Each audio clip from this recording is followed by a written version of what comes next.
Los tiempos que estamos viviendo son tiempos donde todo se está acelerando, donde estamos viviendo una etapa donde quizás 10, 15, 20 años atrás, lo impensable era solamente un tema de conversación.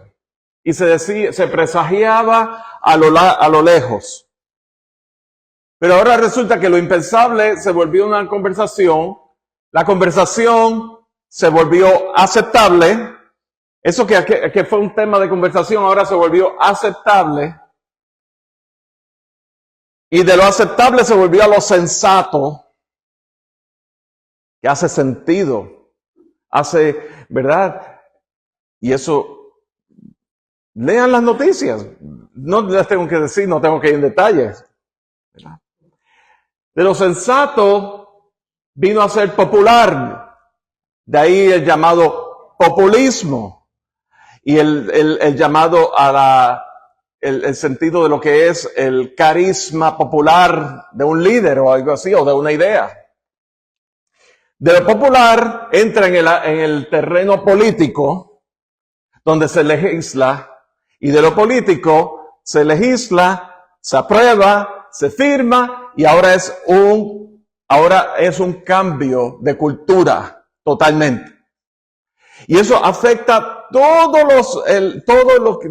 eso influye toda la vida. Porque la cultura en sí, nosotros asociamos la cultura puertorriqueña, la cultura cubana, la cultura asociamos la cultura con nacionalismo, pero no es lo mismo. Nacionalismo es una cosa, cada país tiene su propia identidad nacional, por decir así, ¿verdad? Utilizando el tema de la identidad, del nacionalismo.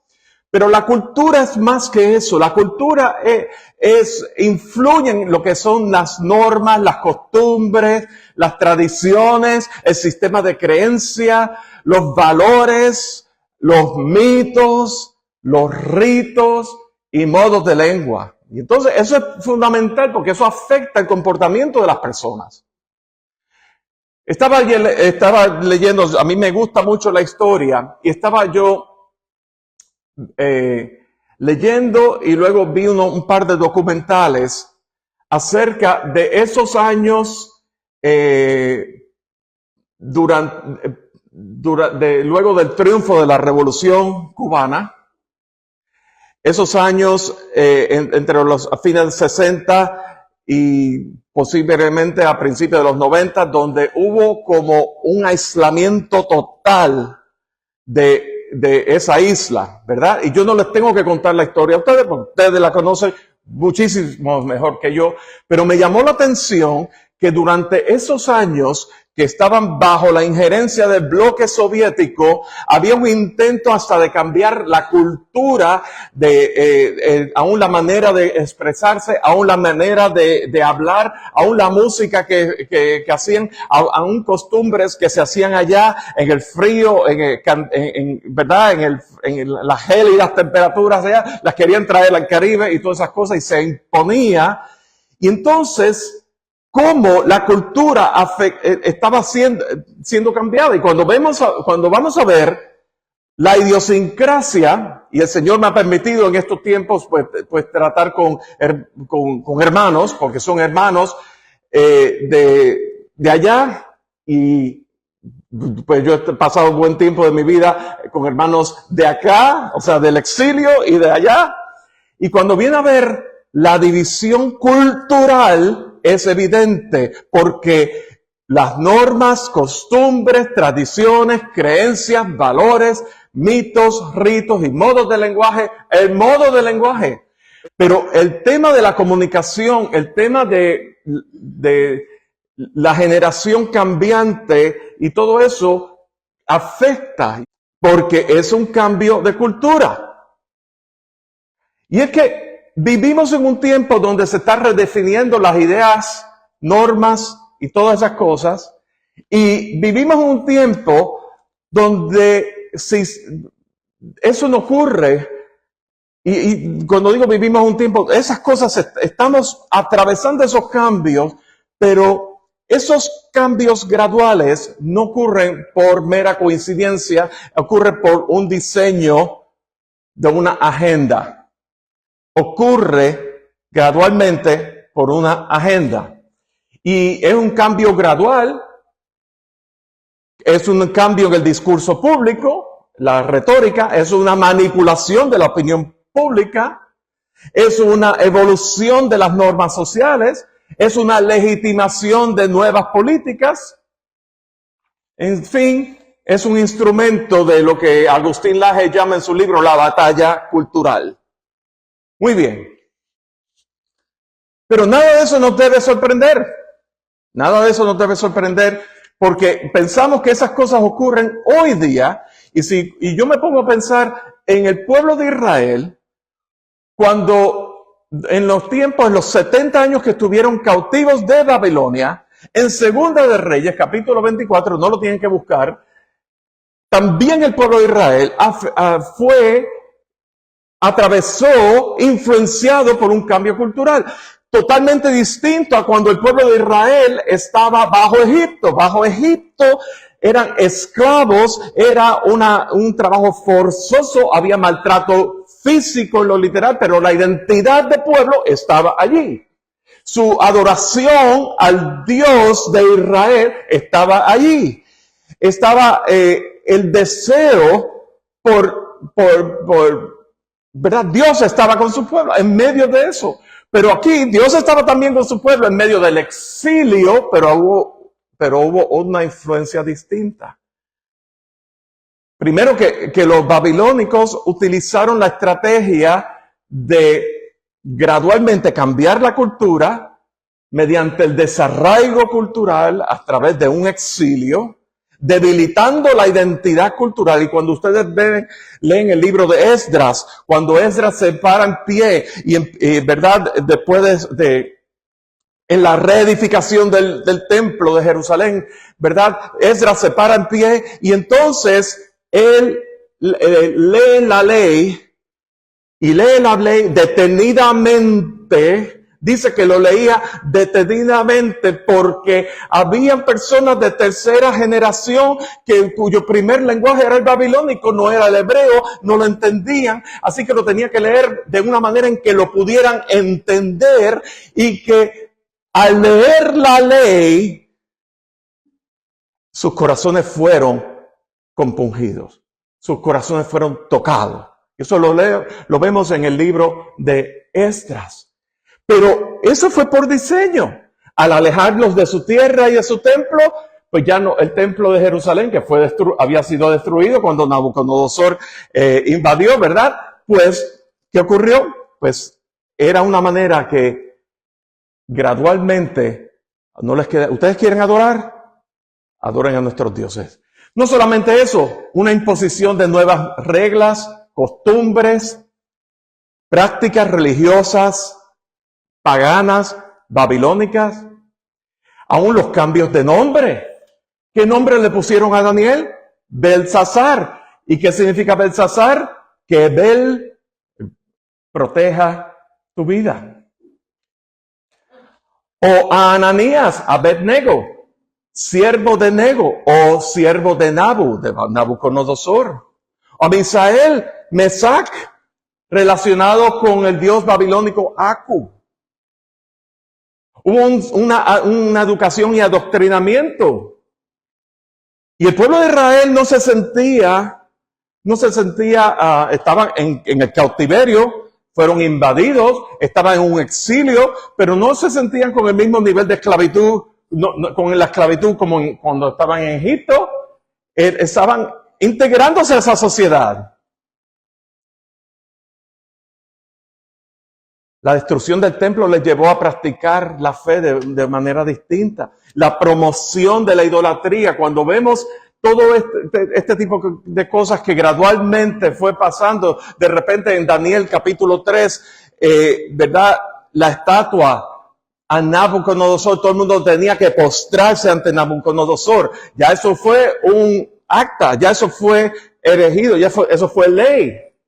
Pues no les parece lo mismo. Lo impensable vino a ser conversación. La conversación a lo aceptable a lo sensato, hace sentido.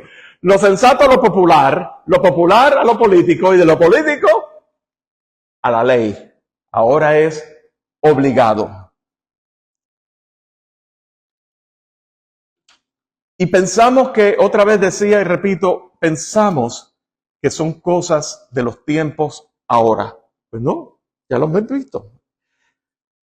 Pensamos, una de las cosas que ocurre en la congregación donde estamos, iba yo, por la gracia del Señor, estamos allí, laborando en la obra del Señor. Tenemos personas de muchas nacionalidades dentro de lo que es hispano. Y es interesante cuando hay un conflicto. Sí, pero lo que pasa es que él es de esta nación. Y no, pero ustedes también. Y yo, espérate. Si me lo dice un boricua, yo le digo, mira, ven acá. No me hablas de esta nación porque los boricuas también son así. Eso es una naturaleza humana del pecado que está en cada uno de nosotros y se expresa en muchas maneras, ¿ok? Y yo de primera mano lo puedo ver porque yo por muchos años yo estaba en esa de que decía yo los cubanos y todas esas cosas, pues eso se acabó. No dejo de ser puertorriqueño, soy bien puertorriqueño, estoy muy orgulloso de eso y el que se meta conmigo en ese sentido pues tiene problemas conmigo, pero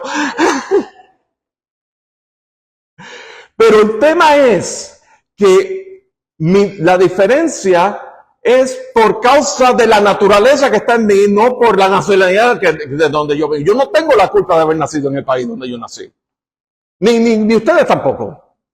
Pero la naturaleza nuestra dice la palabra que es pecaminosa. Entonces nosotros obramos y fallamos y cortamos esquinas. Aprendemos de la cultura presente, pero aprendemos, eso son cosas que se aprenden, que están intrínsecas. Nos amoldamos, porque Dios nos hizo resilientes y nos amoldamos y todas esas cosas. Pero todo eso no tiene nada que ver con la nacionalidad. Muy bien. Pues ahora Romanos 13, el apóstol Pablo está dirigiéndose en este momento ¿verdad? A los desterrados que están en Roma, ¿verdad que sí? Y entonces está dirigiéndose y está hablando como de un tema que tiene que ver con los tiempos. Y comienza en el versículo 11 diciendo, y esto, bueno, ¿qué es esto? No me digan queso. Y esto, bueno, esto, hay quienes lo interpretan como que, y haced esto, en algunas versiones en español, lo interpretan como que ahora esto es lo que tienen que hacer. Pero yo me inclino a pensar de que, y esto es como una recapitulación de una idea que Pablo expresó antes de esto. Bueno, ¿qué es esto? Lo último que Pablo había dicho, hablaba acerca del no deberle nada a nadie, de que el que está en deuda se vuelve esclavo, de que la ley se resume en amarás a tu prójimo como a ti mismo, de que el cumplimiento de la ley es el amor, y esto, conociendo el tiempo. Y me detengo aquí, el tiempo. Conociendo el tiempo. Eso es llamado a discernir el tiempo que están viviendo. Pero estamos hablando aquí de que esto es durante el primer siglo y ya Pablo está hablando de los tiempos. Había un sentido de expectativa por los tiempos que estaban viviendo ahí.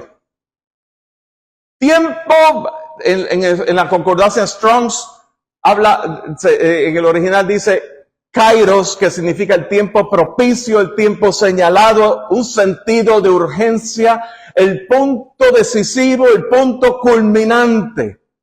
Entonces vamos a ponerlo todo junto. El tiempo, conociendo, y todo esto que yo les he dicho a ustedes, conociendo y discerniendo los tiempos que estamos viviendo,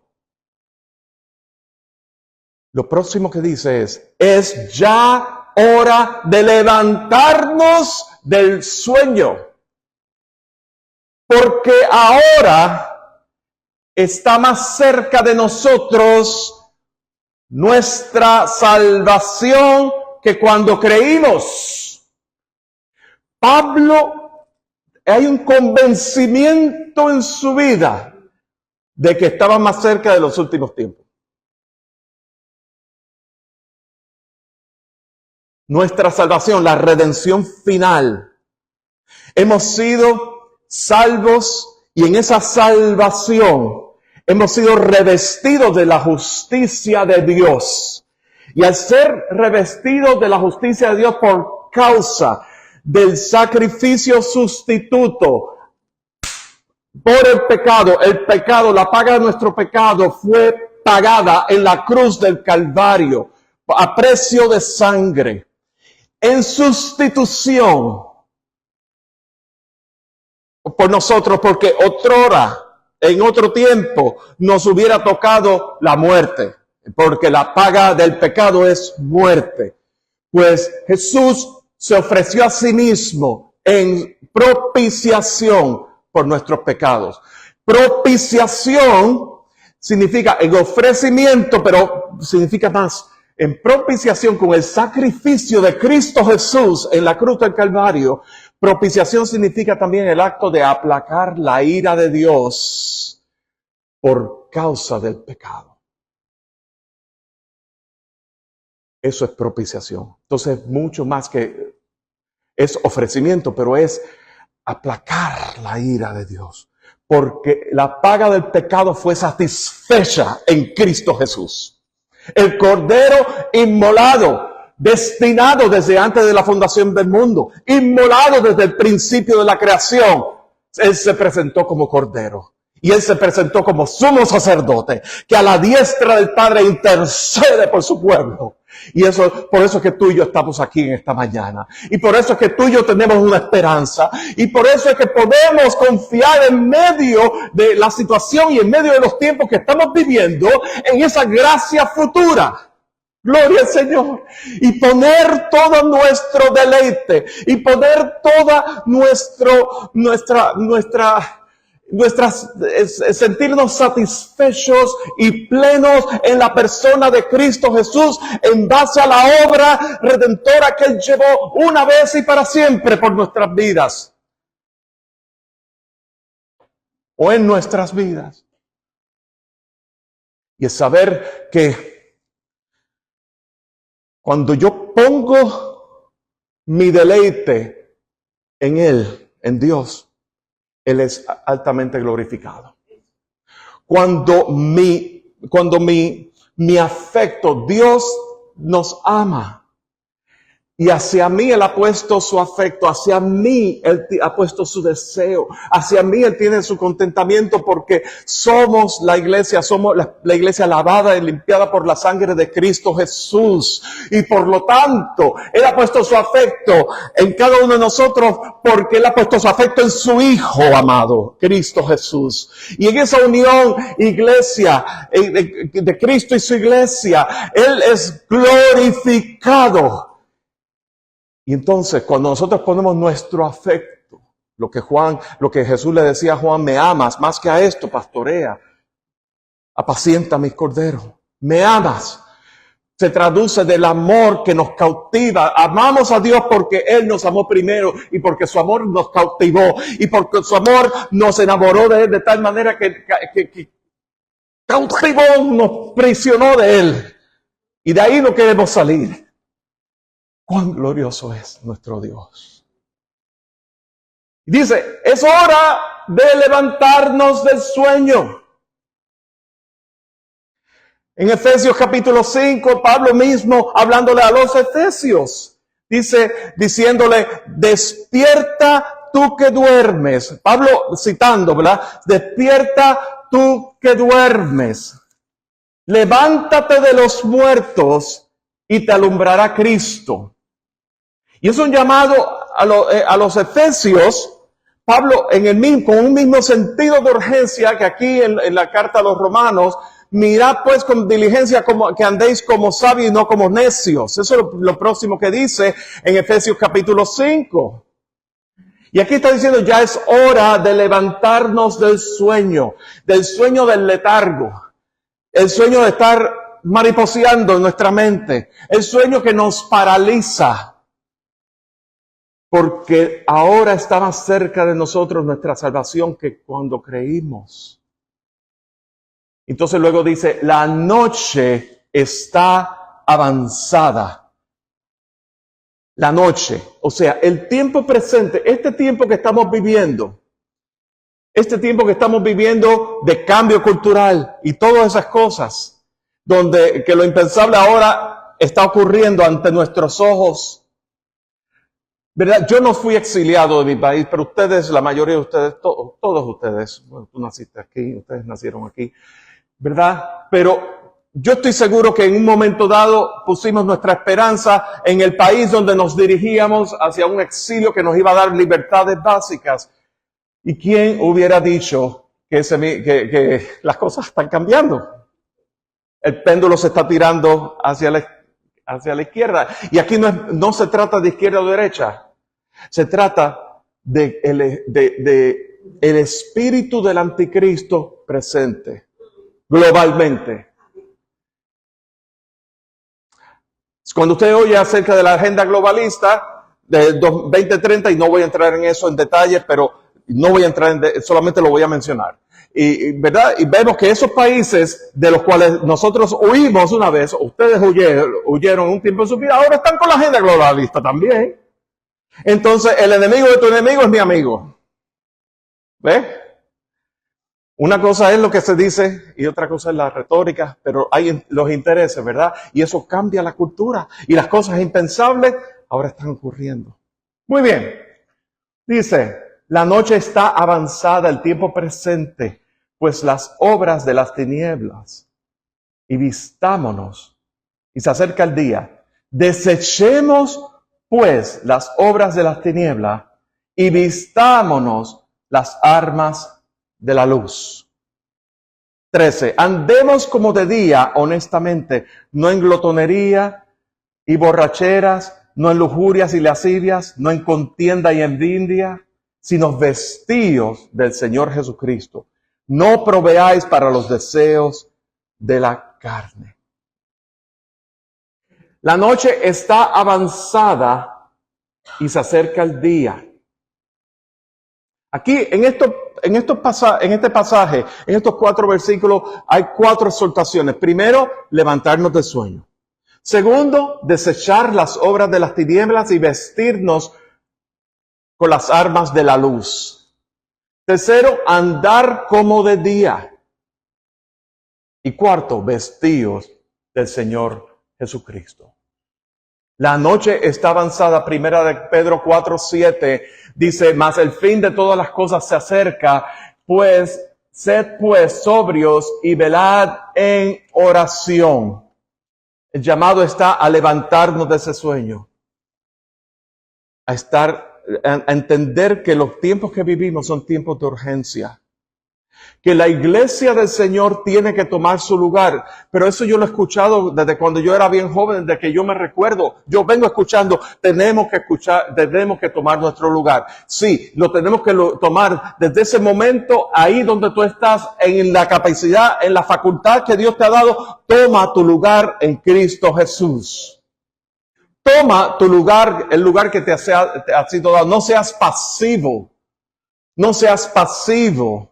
La pasividad nos entumece. La pasividad nos hace indiferentes a los tiempos y a lo que Dios quiere hacer. ¿Verdad que sí? Hay cosas que por ley natural no podemos hacer, que antes hacíamos, obviamente. Pero en donde tú estás, donde Dios te ha permitido a ti, donde Dios, dentro de la facultad que Dios te ha dado, despierta de ese sueño. La noche se acerca. Es hora de levantarnos del sueño. La noche está avanzada y se acerca el día. Y luego el llamado también nos habla de desvertirse de las obras de las tinieblas. En Juan capítulo 3, versículo 20, dice Jesús, todo aquel que hace lo malo aborrece la luz y no viene a la luz para que sus obras no sean reprendidas. ¿Saben una cosa? En el mismo Efesios capítulo 5, donde hacía referencia, habla de que todas las cosas cuando son expuestas a la luz, ya son expuestas. Está todo expuesto, está todo dicho. No hay nada. Dios no puede ser engañado. No hay nada que pueda esconderse porque Dios todo lo conoce. Y entonces, la realidad es que todo el que hace lo malo aborrece las cosas, en nuestra cultura latina, tendemos a mapuchar, decimos en mi país, a encubrir la impunidad, ¿verdad? Por decir así, pero el encubrimiento de las cosas malas, porque no queremos causar escándalo. La realidad del caso es eso es una costumbre muy nuestra, del miedo que todos tenemos. El miedo a ser descubierto, el miedo a causar escándalo, el miedo a avispar el hormiguero y todas esas cosas. Pero Jesús lo dijo. Todo el que hace lo malo aborrece la luz y no viene a la luz. ¿Sabe? Cuando yo leo en Hebreos que dice que la palabra de Dios es viva y eficaz y más cortante que toda espada de dos filos y discierne y penetra hasta los tuétanos, hasta las coyunturas de tuétanos y discierne las intenciones del corazón. ¿Verdad? Cuando pensamos eso, es el poder de la palabra de Dios. La palabra de Dios es luz. El Salmo 119, tu palabra es lámpara a mis pies y lumbrera a mis caminos. ¿Con qué limpiará el joven con su camino? Con guardar la palabra. La exposición de tus palabras alumbra. Cuando nosotros exponemos la palabra de Dios, de una manera u otra, la palabra de Dios, no mi opinión. Yo los quiero instar. Aquí estamos en familia, mis amados. Así que me tomo la libertad, pero lo mismo lo digo en cualquier lugar donde esté. Lo que sea que yo diga, que les pueda oler, esa es la opinión de él, pero yo no pienso así. Confróntenlo con las escrituras, porque yo puedo equivocarme. Yo puedo muchas veces predicar mi opinión y basarme en mi opinión, en mi sistema de creencia, y lo que estoy haciendo, eso se queda. Porque eso es transitorio. Y posiblemente yo mismo me contradiga la próxima vez que me tengan aquí. Porque estoy predicando mi opinión. Ahora, pero cuando la exposición de la palabra, el expositor de la palabra no está haciendo un discurso. Está exponiendo el consejo de Dios en la revelación que Dios le permite, en la palabra de Dios, en el poder del Espíritu Santo, que es lo que hace que esa palabra penetre a lo más profundo de nuestro corazón y llene la necesidad que está en nuestras vidas. Pero ¿saben una cosa, mis amados? Esa palabra no va a ser fruto si esa palabra no me habla a mí, si Dios no me está hablando a mí. Si yo me posiciono en una manera como que yo soy el expositor y ustedes están aprendiendo de mí, eso es no se puede ser más arrogante que eso. Ahora, si yo me posiciono yo asumo una postura de que Dios me está hablando a mí, Dios está convenciendo, Dios está exponiendo. A veces hay lucha, a veces el texto está en ese tira y encoge porque Dios quiere tratar conmigo en mi vida. La exposición de tus palabras alumbra. Y entonces, lo próximo que habla es vestirse. La siguiente exhortación es vestirse de las armas de la luz. Si la exposición de tus palabras alumbra, entonces vístete de las armas de la luz. Vístete, llénate, satúrate de la palabra de Dios. Romanos 6:13 habla en Romanos 13 habla de las armas de luz, pero en Romanos capítulo 6, verso 13, fíjense cómo lo ponen. Habla de instrumentos de luz. Fíjense, instrumentos de justicia, perdón. Dice, ni tampoco presentéis vuestros miembros al pecado como instrumentos de iniquidad, sino que presentaos vosotros mismos a Dios como vivos entre los muertos y vuestros miembros a Dios como instrumentos de justicia. De la justicia de Dios, porque mis justicias son como trapos de inmundicia. De la justicia de Dios, mediante la cual en Cristo Jesús hemos sido justificados. Y luego habla, versículo 13, andemos como de día, honestamente, no en glotonerías y borracheras, no en lujurias y lascivias, no en contiendas y envidia. Fíjense que Pablo lo está trayendo a tres dimensiones distintas. Primero, en el tema de los vicios, la glotonerías y borracheras, los vicios. Y hoy día, los vicios de las redes sociales, los vicios, cualquier cosa que viene a tomar el control de tu vida es un vicio y es tan adictivo. Cualquier adicción es tan adictivo como la adicción a la cocaína. Todo eso, ¿verdad? Pues, honestamente, no en glotonerías y borracheras, no en lujurias y lascivias, todo lo que tiene que ver con los pecados sexuales. No en contiendas y envidia, todo lo que tiene que ver con los pecados del espíritu. Cuando tú estás en el espíritu incorrecto y haces las cosas y la fachada tuya o la fachada mía, porque tuya es a señalar a los hoteles como si estuviera libre de eso, pero yo no estoy libre de eso. Muchas veces hacer cosas con una motivación ulterior, movido por la envidia.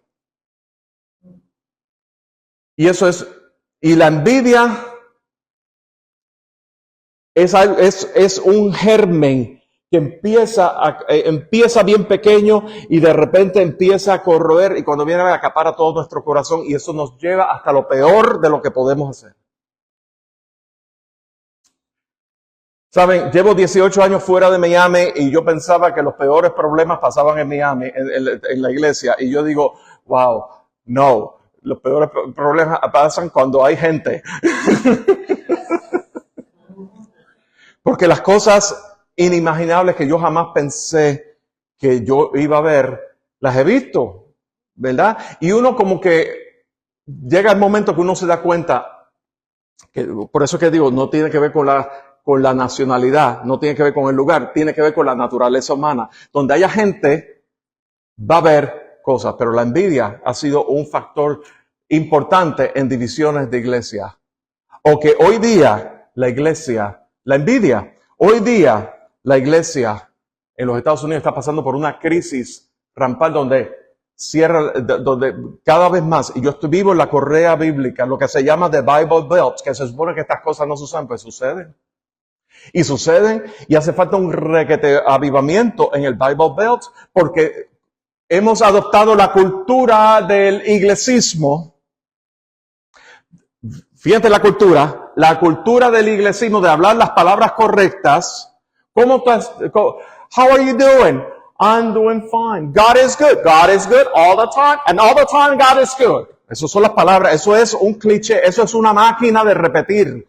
De toda la verborrea que venimos. Pero entonces cuando venimos a ver, dentro de sí, hace falta un avivamiento. No ha habido un nuevo nacimiento.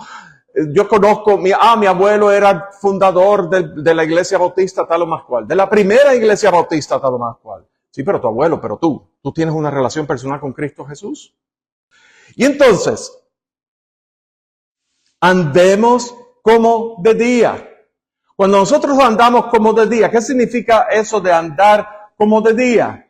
Si la luz, la palabra es lámpara a nuestros pies y la palabra nos cubre totalmente, andemos conforme a la luz de la palabra.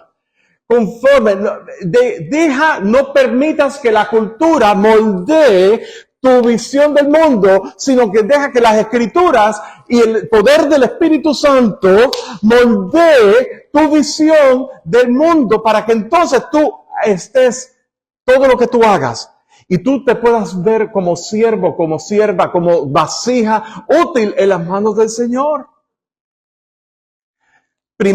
La diferencia es que en Primera de Corintios 6, 6, versículo 11, Pablo está diciendo que ya habéis sido santificados y habéis sido justificados en el nombre del Señor y del Señor Jesús y por el Espíritu de nuestro Dios. Está hablando del valor de nuestra salvación. Estamos hablando de que hemos de andar como de día, hemos de andar en la luz, caminamos en la luz de Dios. ¿Verdad? ¿Se acuerda? Hemos de andar y caminar en la luz de Dios porque hemos sido justificados, hemos sido santificados. ¿Sabe? La santificación tiene dos partes. La santificación es la declaración de Dios. Una vez ha ocurrido el nuevo nacimiento, tú has sido declarado santo delante del Señor. La santificación, el ser llamado santo es que Dios te ha revestido de su justicia, pero te ha vestido de su santidad también. Y por eso que sed santo como yo soy santo. Pero también la santificación es un proceso de vida, que mientras nosotros, no es que nosotros vamos a hacer cosas para que seamos santos. Ya tú has sido declarado santo porque la sangre de Cristo Jesús, que es pura y santa, ha sido el medio por el cual tú has sido comprado. Tu vida ha sido comprada, pero estamos siendo santificados porque estamos en una jornada que va a terminar 1 de 2 días. El día que el Señor nos lleve con Él, o el día que Él venga a recoger a su iglesia. Cualquiera de los dos, Señor, que venga pronto, Señor, ven pronto, Señor, o llévame contigo, Señor, porque cuando veamos eso, cuando nos veamos en ese sentir, entonces vamos a ver que lo que dice en Primera Tesalonicenses, que si nos velemos y seamos sobrios, ¿verdad? Estemos en esa guarda, en esa espera gloriosa de, ¿verdad? Lo que Pablo dice, la manifestación de los hijos de Dios, que es en Cristo Jesús. Y cuando nosotros nos vemos en esa dimensión de que el día llegará donde no va a haber más enfermedad, no va a haber más lucha, no va a haber más tira y encoge entre mi pasada manera de vivir y esta, y lo que Dios quiere, no va a haber más Romanos 7, donde lo que quiero hacer no hago y lo que deseo hacer, lo que no quiero hacer, el pecado que no quiero hacer, eso es lo que hago, y lo que no quiero hacer, eso lo hago, ¿verdad? Por causa del pecado que mora en mí. Estamos en esa lucha, pero cuando llegue ese momento, vamos a ser, ¿verdad? Vamos a ser formados a la imagen, moldeados a la imagen de Cristo Jesús. Y más, hemos sido creados a la imagen y semejanza de Dios. Pero mientras más en esta jornada nosotros estamos siendo lavados por la palabra, ya vosotros habéis sido lavados por la palabra que yo os he hablado, pero la palabra nos continúa lavando y continúa depurando la imagen de Dios más en nosotros, más de Dios y menos yo. Y más nos va moldeando y nos va haciendo dóciles.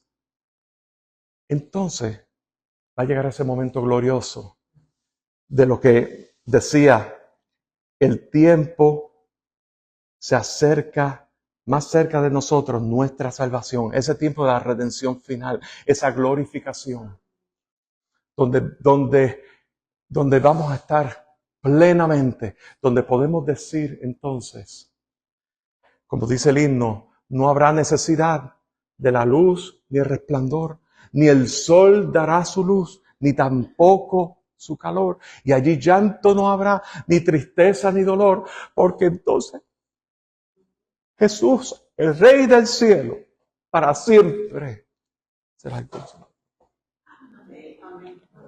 Bendito el Señor. Bendito el Señor. Gloria al Señor.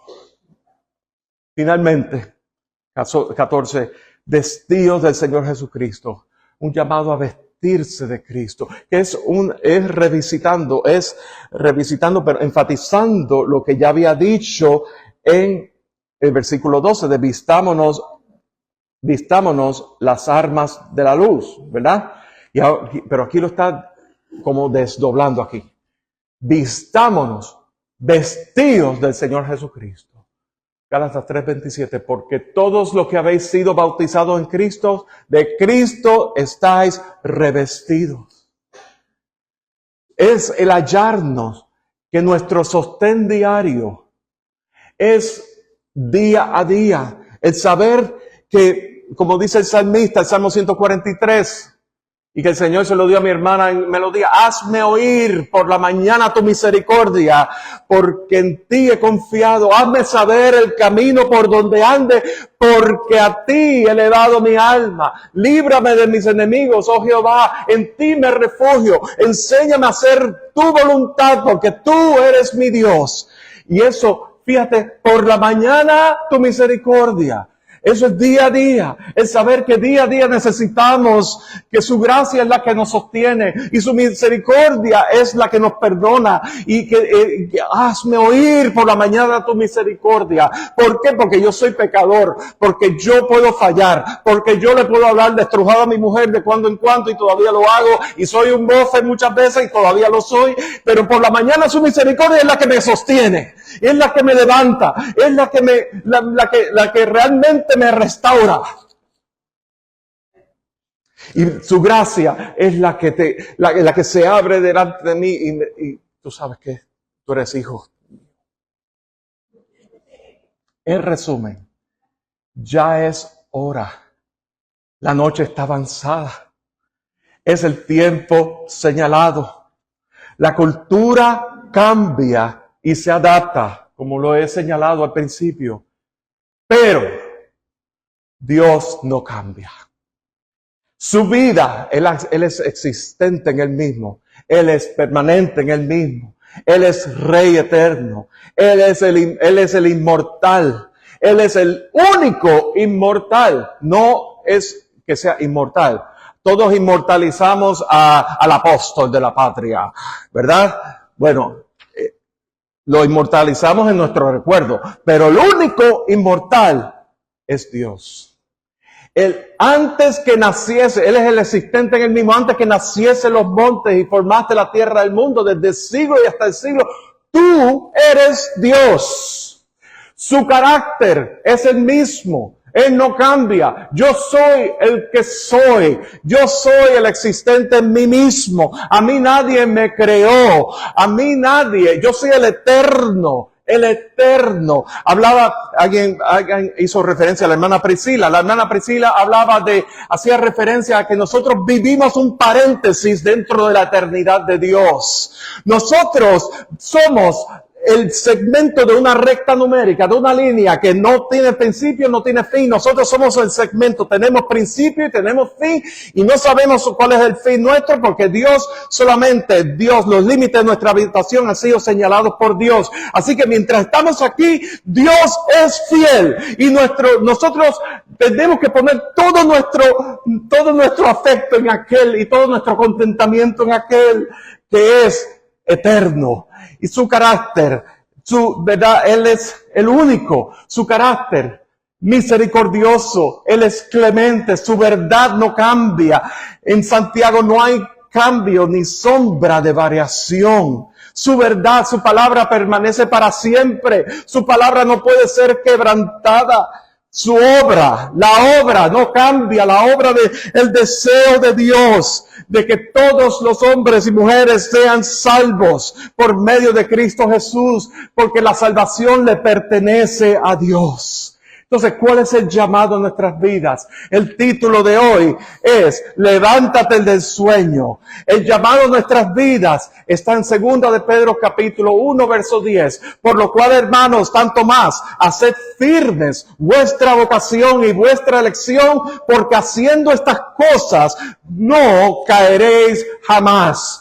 Vuestra vocación y vuestra elección. Vuestra vocación no es vocación de ser enfermera, no es vocación de ser artista gráfico, no es vocación musical, es la vocación que es Cristo Jesús, el llamamiento celestial a Él, en Cristo Jesús. Y en ese llamado que es a Él, surgen expresiones específicas según el don que Dios ha repartido en su cuerpo, ¿verdad? Pero nuestra firmeza tiene que ser en ese llamamiento particular participantes en Hebreos, participantes del llamamiento celestial, vuestra vocación en Cristo Jesús. Y entonces, podemos hacernos eco de Primera de Pedro, capítulo 1, donde dice que si es necesario que seáis afligidos en diversas pruebas, para que vuestra fe, sin la cual nadie puede agradar al Señor, vuestra fe, la fe del autor y consumador de nuestra fe, para que vuestra fe, que es mucho más preciosa que el oro, el cual se prueba, se depura por el fuego. Y así nuestra fe, el oro se depura en el fuego y nuestra fe se depura a través de las pruebas y de las tribulaciones y del sufrimiento. El sufrimiento, cuando las cosas están bien no necesitamos a Dios, pero cuando las cosas están apretadas, así, y espérense una cosa, cuando las cosas están bien y ustedes piensan que no hay nada en el horizonte, amárrense, prepárense, porque viene pruebas. Y la iglesia está haciendo necesitamos asirnos del Señor. Y entonces el tema es vuestra fe, mucho más preciosa que el oro, sea hallada en clamor, sea hallada en alabanza, gloria, honra, cuando Jesucristo sea manifiesto. Que nuestra boca, que de nuestro corazón brote esa alabanza al Señor. Señor, yo no siento de alabar. Yo no siento. Alaba, alma mía, a Jehová. El salmista decía, ¿por qué? Porque el alma del salmista estaba por el piso y no sentía muchos deseos. Alaba, alma mía, bendice, alma mía, a Jehová. Y no olvide ninguno de tus beneficios. ¿Verdad? Esa obligación a nuestra alma. El espíritu ordenándole al alma. Entonces, en esa vida en el espíritu, que nuestro espíritu le ordene a nuestra alma, en medio de tu prueba, en medio de mi prueba, en medio del dolor, en medio de cualquiera que sea nuestra situación, sea hallada en alabanza, gloria, honra, cuando Jesucristo sea manifiesto. Alaba al Señor. Bendito el Señor. Hagamos firme nuestra vocación y vuestra elección, porque eso es lo que va a hacer que no caigamos. Bendito el Señor. Señor, en esta hora solamente podemos clamar a tu misericordia y podemos poner nuestra confianza en tu gracia salvadora con la cual tú nos alcanzaste, Señor. Oh Señor, en este momento, Señor, declaramos Rey. Nuestra declaración no es que las cosas se van a mejorar ni nada de esas cosas. La declaración nuestra es que tú eres el Rey del universo. De tuya es la tierra, el mundo y todo lo que ellos hay. De que tú eres el Rey de gloria. Y que tú eres el Rey de gloria en nuestras vidas. Y que en Cristo Jesús estamos completos. Tú eres nuestra plenitud, Señor. Oh Señor, en esta hora venimos delante de ti reconociéndote que tú eres lo único que nuestras vidas necesitamos. Así que Señor, siendo tú aquel que todo lo llena en todo, Señor, llena nuestras vidas y confiamos nuestras vidas a ti de que tú has de llenar toda necesidad y todo, Señor, y aún la vida de mis hermanos aquí presentes, en este tiempo donde ellos están, Señor. Señor, que mis hermanos puedan tomar ese lugar en Cristo Jesús, en el nombre precioso de aquel que es sobre todo nombre. Amén y amén. Dios les bendiga, les amo.